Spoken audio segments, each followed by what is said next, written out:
As you can tell by the subject of this morning's lesson, especially for Tim,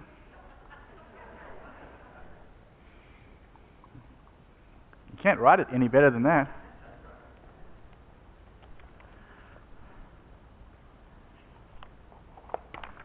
So what is your plan for retirement? If you're kind of older, it's probably a little bit too late, isn't it? No, it's not. It's never too late. If you're really young, it's probably too far in the future, isn't it? Tyler says yes, it's way too far in the future. But it's something we all have to think about. I think in this passage, Jesus is trying to reveal to us what the future is going to be like. And He's trying to tell us a little bit about retirement. I think some of us think about retirement as a time where we can sort of stop working, we can slow down, we can kind of live out the rest of our days doing the things that we want to do. But I think spiritually speaking, we never really retire, because now we got all this free time and we can devote more of our free time to the Lord's work. So retirement is really not an option for us, even though we make plans for that physically. But the retirement I'm talking about is a spiritual retirement, where we ultimately will rest. And Jesus has prepared a place for us to rest. But He wants to reveal a few secrets about the future. And starting in verse 19 of Matthew chapter 6, we see it says, "Do not store up for yourselves treasures on earth, where moth and rust destroy, and where thieves break in and steal. But store up for yourselves treasures in heaven, where moth and rust do not destroy, and where thieves do not break in and steal. For where your treasure is, there your heart will be also." So what is Jesus trying to assure us about our future? What is Jesus trying to get us to see about the future? We can't tell the future, can we? We don't know what's going to happen. All we can do is plan as best we can. We could try to imagine, we could try to come up with some sort of concept, maybe that we could use, some sort of model. We can extrapolate some sort of plan out into the future and try to figure out what we might need to retire on. But ultimately we don't know. We don't know what the future holds. However, Jesus does know what the future holds for us. Jesus is certain of our future, even though we may be very uncertain about it. Isn't it comforting to know that when you talk to somebody who has an idea about what's going to happen in the future, to hear them talk about it and to hear them encourage you, to hear them calm your fears, and to give you peace? Isn't that what we want in this life? Don't we want to know what's going to happen in the future? And don't we want to know that we are prepared enough to face it? Well, this is what Jesus is trying to reveal to us here. He's trying to give us the secrets to life. And not just this life, but the life to come. We all understand what we have to do physically, but Jesus wants to reveal to us what we need to do spiritually to prepare for the life to come. So first, we notice from the phrase He uses there, where moth and rust destroy and where thieves break in and steal. We see there the concept of the world, and He contrasts that with the concept of heaven. And we use two words from this passage. The one word is the word G, which is the word for earth. It's where we get the word geo from. So geo comes from the word G, which is the word earth or the world. And that's in contrast to this other word that Jesus uses, Uranos, or heaven. That's a place we know nothing about. We have no experience there. The only one that knows what is there is Jesus. He's the only one that can tell us what is ahead. So we know about this first part, but we know almost nothing about the second part. But Jesus wants us to know something about the future. We need to realize that Our earthly wealth, the things that we are doing right now, are temporary. And the things that are ahead of us are permanent. Now, it's very hard for us to really live that way. We might intellectually, we might understand it mentally. But you see, we are still physical. We are still human beings. We still think that because I can see it, because I can touch it, because I can taste it or smell it, I think that that thing is real. And I think that that thing will last. I've used this illustration before, and I think it fits right here. I was watching a National Geographic show of that rock in Australia, you know, the famous rock out in the wildlands. It's that sort of orangey red rock when the sun hits it. The Aboriginals say that long after you are gone, that rock will still be there. And I remember thinking that spiritually speaking, they are wrong. Long after that rock is gone, you will still be there. That's what Jesus is trying to get us to see here. Those things are going to be destroyed.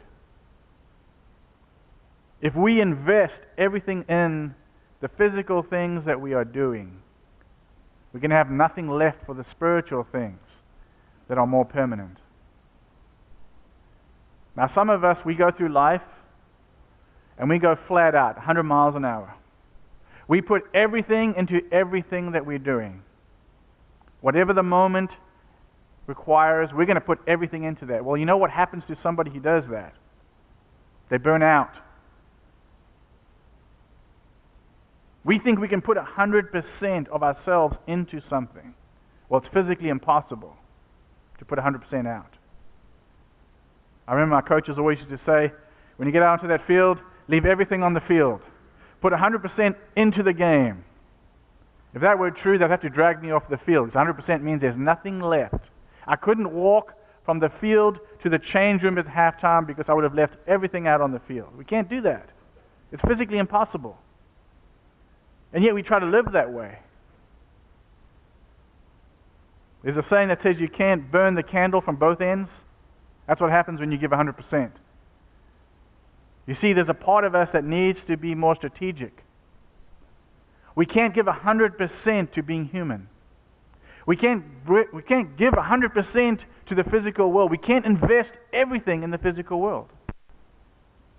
I don't know about you, how you weigh that up. How much are you going to invest in the spiritual world? In a world that is permanent, where rust and moth do not destroy, and no one can steal what you've invested in. How much of that is in contrast to the physical things that you're investing in right now? Listen to what John writes, 1 John 2:15-17. He says, "Do not love the world or anything in the world. If anyone loves the world, the love of the Father is not in him. For everything in the world, the cravings of sinful man, the lust of the eyes, and the boasting of what he has and does, comes not from the Father, but from the world." But then the critical sentence. "The world and its desires pass away, but the man who does the will of God lives forever."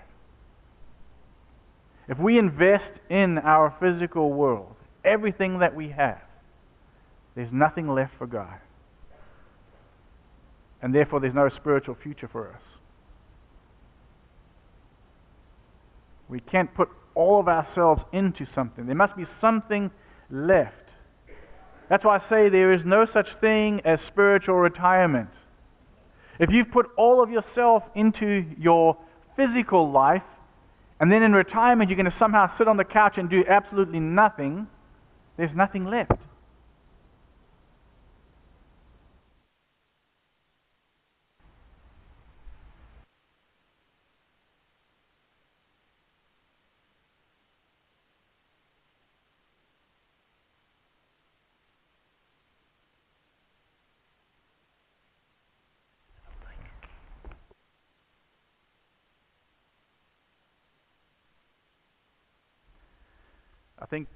I think Tim's just messing with me, doesn't like my retirement speech. Good one. We don't like to use the phrase, pace yourself, do we? Do you like to use that phrase, pace yourself? We think we have to give 100%. And when it's done, it's done. I remember I was in junior high. In junior high, I ran track. I ran 100, the 200, and the 400. I loved the sprints because they were short. Big burst of energy, and then you're done. That's kind of how we like to do life, don't we? Everyone thinks they're going to go out in a blaze of glory. Well, life is not always like that. Sometimes you've got to have something left in the tank. I remember at one track meet, I'd run the 100, the 200, and the 400, and the coach came to me and said, the guy that was running the 800 had an injury. So you have to run the 800 as well. I said, that's impossible. Who can do that? It's hard enough running 100 to 200 and 400 in one day, and now I've got to run an 800. So I was like, okay, I'm young and stupid, I'll try it. So I got out there, and guess what? The first 400 I was going, and I was just killing the field.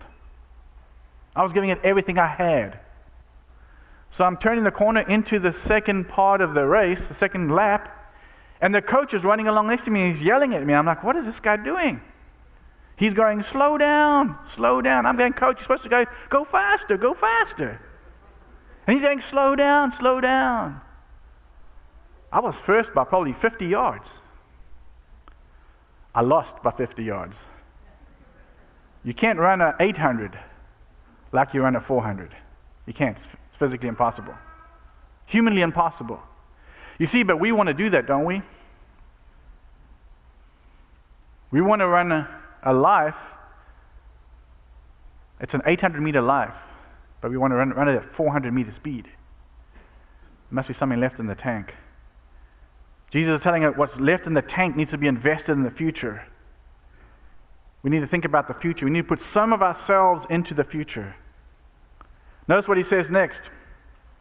For where your treasure is, there your heart will be also. And the word there for heart is the word cardia. Where do you get the word cardiologist from? It's from that word right there, the heart. But it's not just the physical heart in the Bible. The Greeks believed that the heart was not just the seat of emotion, but it was also the place of thought.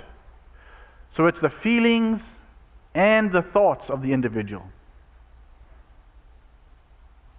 The writers of the Bible thought it was the whole of us, the complete inner being. They took this idea from the Greeks and they said, it kind of explains who we are, the whole of us, the heart. Where is the whole of you? Well, your heart belongs to who or to what you put value in. That's where your heart's going to belong. Some of us think that we can only put our heart into one thing, right? Some people believe that. Some people believe they can only have one friend. There's not enough of them to go around. There's not enough love in their heart to share with more than one person. I think that's a false concept. How do you have a wife and children? Well, you can only love your wife. You can't love your children. It's too much of you. You've got to share too much. Well, yes, you're going to have to give more. You're going to have to share more. But you see, where our value is where our heart is. What we value the most is where all of us is being poured into. What's interesting is Jesus twice mentions the concept of treasures. Treasures. Not just one treasure, many treasures. Do we really think that this is life? Do we really think that this is it? We know there's got to be something better than this, right? This can't be it. Heaven has to be better than this. Notice what Paul says to Timothy. This is speaking of his own life, but he gives us a hint as to where our heart should be towards the end of this passage. He says, I have fought the good fight, I have finished the race, I have kept the faith. But there is in store for me the crown of righteousness, which the Lord, the righteous judge, will award to me on that day. And not only to me, but also to all who have longed for his appearing. You see, that's you. Do we long for his appearing? Have we poured ourselves into Jesus? Have we poured ourselves into his mission? Have we poured ourselves into his life? Do we live a life like his? But if we've got nothing left to give, how can we do that? And if we don't make him more valuable than what we're doing right now, how can we expect to somehow meet him? How can we expect to somehow enter eternity when there's no treasure there? We've put nothing ahead of us. We have nothing in the future to claim. We haven't put God first. We haven't made him most valuable to our lives. We need to pour ourselves into something better than just this life. We need to take more of us and pour ourselves into our future and not leave it here. Our family has a tradition of not burying their dead. We just leave them lying on top of the ground. No, I'm kidding. We don't do that. We cremate. And a few discussions from time to time would come up. I remember when I was a kid, we talked about why do we cremate? Well, one of the thoughts that came out of that is we don't want any sign that we were here. We don't want to be here. We want to be somewhere else. What does it matter if we remembered here?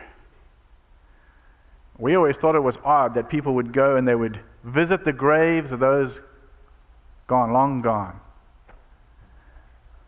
It's kind of odd, isn't it? It's odd human practice, isn't it? Are they there? Some people go to the gravestone and they talk. I remember going through some graveyards. Sometimes you'll see people standing over there, and I'd always ask my mother, why are they putting those flowers down there? And why are they keeping the grave so nice and neat? Doesn't that tell me there's someone still there?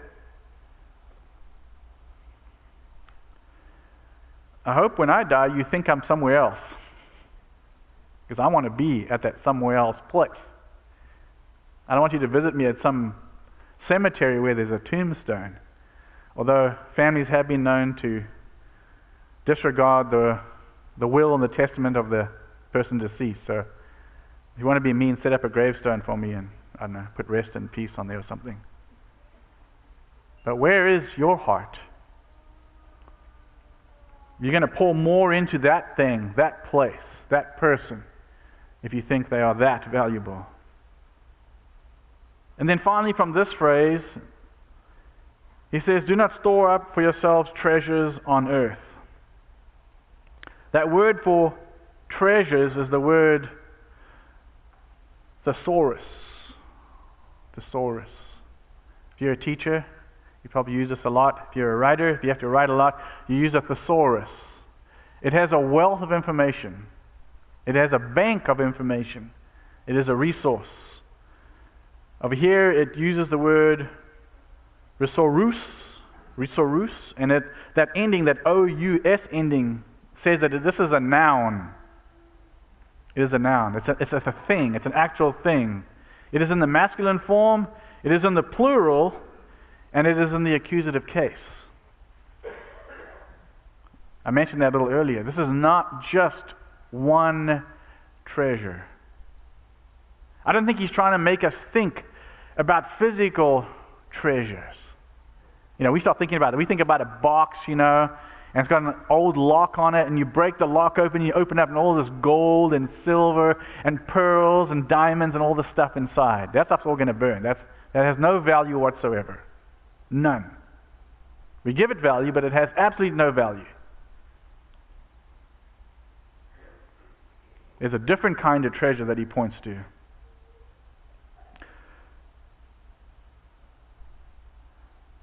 There are treasures that we can, in this life, send ahead to God. Those treasures will be kept in a bank for us. Those treasures are going to mark for us a place in eternity. They're going to set up our eternal dwelling. We're going to send these treasures ahead of us. Now, some have said you can leave this world with nothing, right? Same way you came in is the same way you're going to leave. That is not true. You're going to leave this earth with way more than what you came with. You're going to leave with spiritual treasures. And they're going to be a bank in eternity where nobody can break in and steal them. They're not going to decay in any way. Notice what Paul says to Timothy. He says, "Command those who are rich in this present world not to be arrogant, nor to put their hope in wealth, which is so uncertain, but to put their hope in God, who richly provides us with everything for our enjoyment." Notice what he says though. He says, command them to do good, to be rich in good deeds, and to be generous and willing to share. In this way they will lay up treasure for themselves as a firm foundation for the coming age, so that they may take hold of the life that is truly life. Now you think, well, that's written to rich people. Doesn't apply to me. Well, we are rich, aren't we? In this world, in this physical world, we are rich. If you compare everybody in this room to the rest of the world, we are in the top 5% of the world in wealth. You are rich. We don't often think about ourselves as being rich, but we are the rich. Now don't go around and look at the super rich. In comparison to other people in the world, you are rich. So we should be doing these things.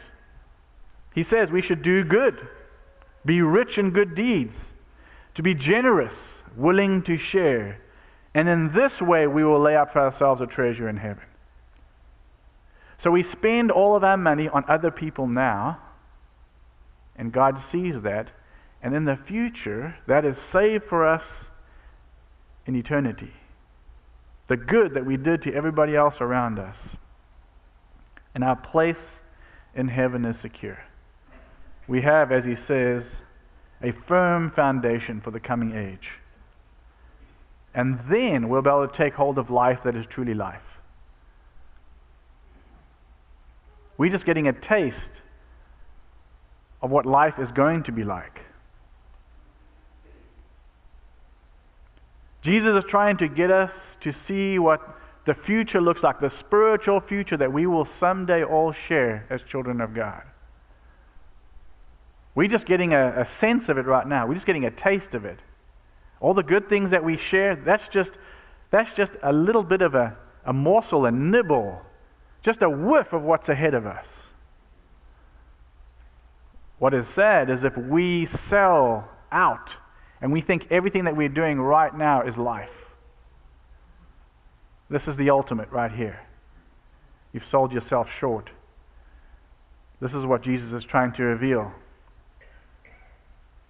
The treasure that we think is treasure in this life is just worthless. It's all going to get burnt up. So Jesus says this about our future. He says, your earthly wealth is temporary. So focus on what is permanent. Your heart will determine where you end up. So aim for heaven. And you can prepare for your future in heaven right now.